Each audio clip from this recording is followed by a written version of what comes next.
तो बिल्कुल सही कहा उप मुख्यमंत्री जी ने, बिल्कुल सही कहा कि अस्पताल की जरूरत मंदिरों से ज्यादा है। चिराग पासवान ने तेजस्वी यादव का समर्थन अपने अंदाज में किया है। उनका कहना है कि तेजस्वी यादव जो बोल रहे हैं कि मंदिर से ज़्यादा जरूरत अस्पताल की है, तो वो सही कह रहे हैं, क्योंकि हमारे जो मुख्यमंत्री है अपने मोतियाबिंद के इलाज के लिए उनको चार्टर्ड प्लेन से दिल्ली जाना पड़ता है। तो आप समझ सकते हैं कि बिहार की स्वास्थ्य व्यवस्था कितनी अच्छी है। तो तेजस्वी यादव ने जो बात कही है मंदिर को लेकर के, वो सही बोल रहे हैं कि बिहार को सबसे ज़्यादा ज़रूरत अभी अस्पताल की है, ना कि यूपी को है। यूपी की स्वास्थ्य व्यवस्था फिलहाल अभी ठीक है। मंदिर पर दिए गए विवादित बयान को लेकर तेजस्वी यादव को नारे हाथ लिया है। आइए सुनिए किस तरह से तेजस्वी यादव के बारे में चिराग पासवान बोल रहे हैं। किसने रोका है? किसने रोका है? पर बिहार के ही अस्पतालों का हाल बता देना। अयोध्या में अस्पताल बनाने की जिनको इतनी ज्यादा चिंता है, वो पहले बिहार के अस्पतालों का तो हाल देखें। क्या बिहार में अस्पतालों में सही सुविधाएं मौजूद हैं? क्या डॉक्टरों की उपस्थिति है? क्या बिहार के गांव में महिला डॉक्टरों की उपस्थिति है? उपकरणों की उपस्थिति है? और अगर है तो क्या वो चल रहे हैं? बिहार एक ऐसा राज्य है जिस पे देश ही नहीं दुनिया हंसती है कि मोतियाबिंद के ऑपरेशन में किस तरीके से मुजफ्फरपुर में आंखें निकालनी पड़ी 1 दर्जन से ज़्यादा लोगों की।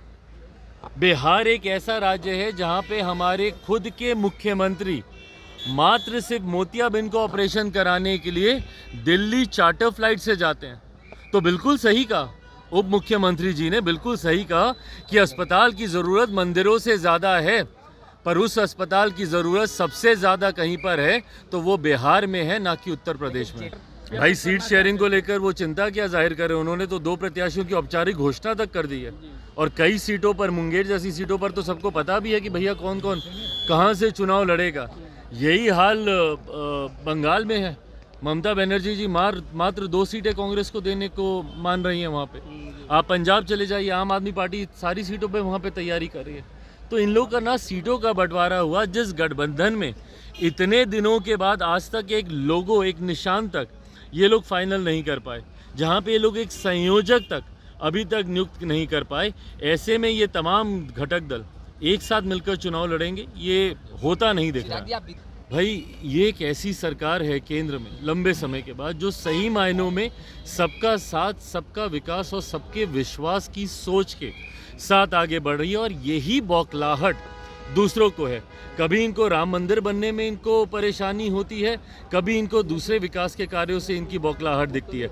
हकीकत है जितने विवादित मुद्दे रहे, भले वो महिला आरक्षण बिल की बात हो, भले वो राम मंदिर के निर्माण की बात हो, भले वो धारा 370 हटाने की बात हो, इन तमाम मुद्दों का निराकरण इस सरकार के द्वारा किया। इस बात की बौखलाहट इनकी बातों में दिखाई देती है। भाई मैं तो लंबे समय से कह रहा हूँ कि बहुत एमिकेबली, और ये चर्चाएं हो रही हैं। मेरी तो अभी परसों जब मैं विदेश में भी था, मेरी तब भी माननीय गृह मंत्री जी से मेरी फ़ोन पे लंबी बातचीत हुई है। सीटों के बंटवारे को लेकर मुझे लगता है कि कम से कम एनडीए में कोई चिंता की बात नहीं होगी। लगातार पशुपति कुमार पारस प्रधानमंत्री से भाई मैं उनके दल की बात नहीं कर सकता, मैं अपने दल की बात कर रहा हूँ। मेरे दल में जो बातचीत चल रही है संतोषजनक है। लगातार जिस तरह को देखने को मिल रहा है, क्या कहेंगे सर? भाई बिहार में आप पूछ रहे हैं कि क्राइम बढ़ रहा है और मेरे मुख्यमंत्री संयोजक बनने के लिए चिंतित है। और अफसोस की बात यह है कि वही मेरे प्रदेश के गृह मंत्री भी हैं। एक शब्द सुना उनके मुंह से बिहार में बढ़ते अपराध को लेकर? एक किसी आपराधिक घटना पे गए? पटना शहर में लूटमार की घटनाएं हो रही हैं, यहाँ पर एक शब्द बोलने की बजाय मेरे मुख्यमंत्री दौड़े हुए जाते हैं।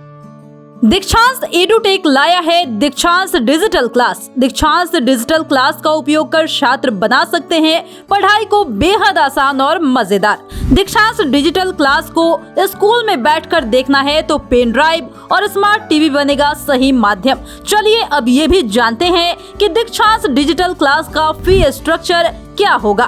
नर्सरी से लेकर यूकेजी के लिए 7,000, नर्सरी से लेकर दूसरी कक्षा के लिए 12,000, नर्सरी से लेकर 5वीं तक के लिए 18,000, नर्सरी से लेकर 8वीं तक के लिए 24,000, नर्सरी से लेकर 10वीं तक के लिए 30,000। अगर आपको डेमो करना है तो उसके लिए आप दीक्षांत डिजिटल क्लास के YouTube चैनल को विजिट कर सकते हैं। हमारे YouTube चैनल को सब्सक्राइब और Facebook पेज को लाइक करना ना भूलें। धन्यवाद।